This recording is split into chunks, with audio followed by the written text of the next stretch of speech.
এই শীতে সকাল সকাল একদম গরম গরম যদি হেলদি অ্যান্ড টেস্টি টিফিন পাওয়া যায় তাহলে সবার মন খুশি হয়ে যায়।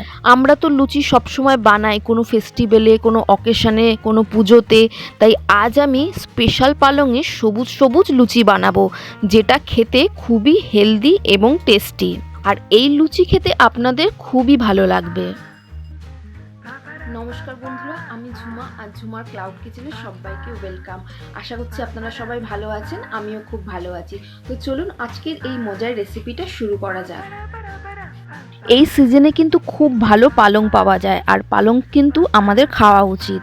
তো আমি এই পালং শাক নিয়ে নিয়েছি। পালং শাকগুলো দেখুন একদম ফ্রেশ এবং অর্গ্যানিক, তার কারণ এই পালং শাকগুলো কিন্তু কেনা নয়, এটা আমাদের পাশের এক জমির পালং শাক। ধন্যবাদ মাস্টার কাকু পালং শাকগুলো দেওয়ার জন্য। আপনারাও কিন্তু এই পালং শাকের জাস্ট এই মাথার দিকের এই পাতাগুলো নিয়ে নেবেন, আর মোটা ডাঁটাগুলো কিন্তু দেবেন না। এরপর আমি এটা খুব ভালোভাবে ধুয়ে নিচ্ছি। এদিকে একটা কড়াতে আমি জল গরম করে নিচ্ছি। এবার এর মধ্যেই পালং শাকগুলোকে আমি দিয়ে দিচ্ছি। পালং শাকগুলো কিন্তু খুব বেশি সেদ্ধ করবেন না, এটা আমি জাস্ট 1 থেকে 2 মিনিটের জন্য জাস্ট ফুটিয়ে নেবো। একটা ফুট এলেই এটা আমি নামিয়ে নেব। এইভাবে যদি পালং শাক সিদ্ধ করে আপনারা পরোটা বা লুচি করেন তাহলে কিন্তু সেটার রঙও বজায় থাকে এবং স্বাস্থ্যগুণও ভালো থাকে। এবার এই পালং শাকগুলো আমি একটা মিক্সার জারে নিয়ে নিচ্ছি। তো এটা আমি ঠান্ডা হয়ে যাওয়ার পরেই কিন্তু পেস্ট করব। তো আপনারা চাইলে এটা কিন্তু একটু ঠান্ডা জলেও রাখতে পারেন। এরপর এর মধ্যে আমি ধনেপাতা দিয়ে দিচ্ছি। এখানে বলে রাখি ধনেপাতাও কিন্তু আমার কেনা নয়, এটা ওনারই চাষের, মানে ওই মাস্টার কাকুরির চাষের, উনি দিয়েছিলেন। এর মধ্যে দিয়ে দিলাম 4টে কাঁচা লঙ্কা আর কিছু আদা কুচি। আপনারা চাইলে ওর মধ্যে রসুনও দিতে পারেন, কিন্তু আমি এটা নিরামিষ বানাচ্ছি তাই রসুন দিলাম না। এবার সবকিছু আমি পেস্ট করে নিয়েছি। এবার একটা বাটিতে ময়দা নিয়ে নিয়েছি। এবার এর মধ্যে দিয়ে দিচ্ছি নুন এবং সামান্য চিনি। এবার এর মধ্যে দিয়ে দিচ্ছি জোয়ানটাকে আমি একটু হাতে ক্রাশ করে দিচ্ছি, তাতে কি হয় গন্ধটা খুব ভালো আসে। জোয়ানটা দিলে কিন্তু গ্যাস অম্বলটা হবে না। এরপর আমি এর মধ্যে রিফাইন্ড অয়েল দিয়ে দিচ্ছি। এবার সবকিছু একটু ভালোভাবে মিশিয়ে নেব। আপনারা এই লুচিটা যদি স্পাইসি বানাতে চান তাহলে এর মধ্যে কিন্তু আরেকটু মশলা অ্যাড করতে পারেন, একটুখানি লঙ্কা, আরও জিরের গুঁড়ো, ধনের গুঁড়ো, এগুলো একটু স্পাইসি দিয়ে দিতে পারেন।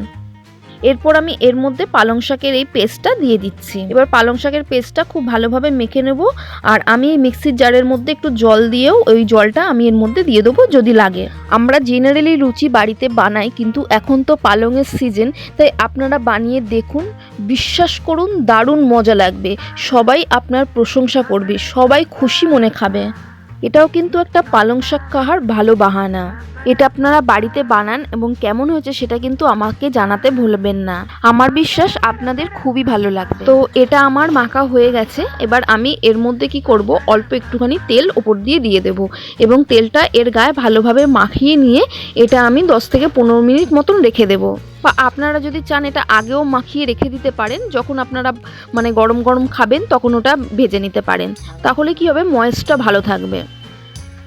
ফিরে এলাম 15 মিনিট পর। এবার আমি আরও একটু এটাকে ভালোভাবে একটু ঠেসে নিলাম। তারপর এর থেকে লেচি কেটে নেবো ছোটো ছোটো করে। আমার ভিডিওটা যে যেখান থেকে দেখছেন, আমার পুরনো বন্ধু এবং নতুন বন্ধু সবাইকে অসংখ্য ধন্যবাদ। আর আমার চ্যানেলে যারা নতুন তারা প্লিজ চ্যানেলটিকে সাবস্ক্রাইব করে দেবেন, আর পাশে থাকা বেল আইকনটা প্রেস করে অল নোটিফিকেশানটা অন করে দেবেন, যাতে করে নতুন কোনো ভিডিও আপলোড হওয়ার সাথে সাথে সবার আগে আপনার কাছে নোটিফিকেশান চলে যায়। তো এবারে আমি চাকি বেলনিতে একটু তেল মাখিয়ে নিয়েছি এবং লুচিগুলোকে বেলে নিচ্ছি। আপনারা কিন্তু তেল দিয়ে না বেলেও একটু শুকনো গুঁড়ো আটা দিয়ে বা ময়দা দিয়েও এটা বেলতে পারেন। তো এইভাবে আমি সবকটা লুচি বেলে নেব। যাদের পালং শাক পছন্দ না, খেতে চায় না, তাদের কিন্তু এভাবে লুচি বানিয়ে দিন, সেও দেখবেন যে পালং শাকের ফ্যান হয়ে গেছে। আর বাচ্চারা তো চেয়ে চেয়েই খাবে।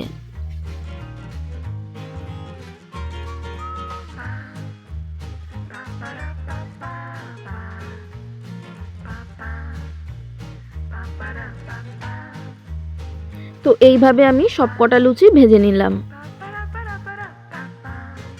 তো আমার পালং শাকের লুচি বা পুরি তৈরি হয়ে গেছে। এবার এটা আমি সার্ভ করব।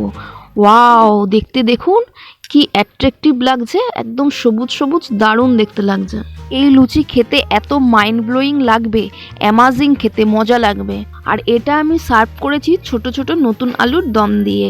আপনারাও এটা যে কোনো দিন বা কিংবা নিরামিষের দিন ভাবছেন কি খাবেন, তখনও কিন্তু এটা বানিয়ে খেতে পারেন। তো এরকম গরম গরম পালং লুচি বা পুরি আপনারা নিজেরাও বাড়িতে বানান এবং বাড়ির সবাইকে খাওয়ান। তো আজকের ভিডিওটা যদি আপনাদের ভালো লেগে থাকে তাহলে প্লিজ ভিডিওটা লাইক করে দেবেন, বন্ধুবান্ধব রিলেটিভদের সাথে ফেসবুক, হোয়াটসঅ্যাপ, টুইটারে শেয়ার করে দেবেন। আর এরকম নিত্য নতুন ভিডিও পেতে আমার চ্যানেলটিকে সাবস্ক্রাইব করে দেবেন।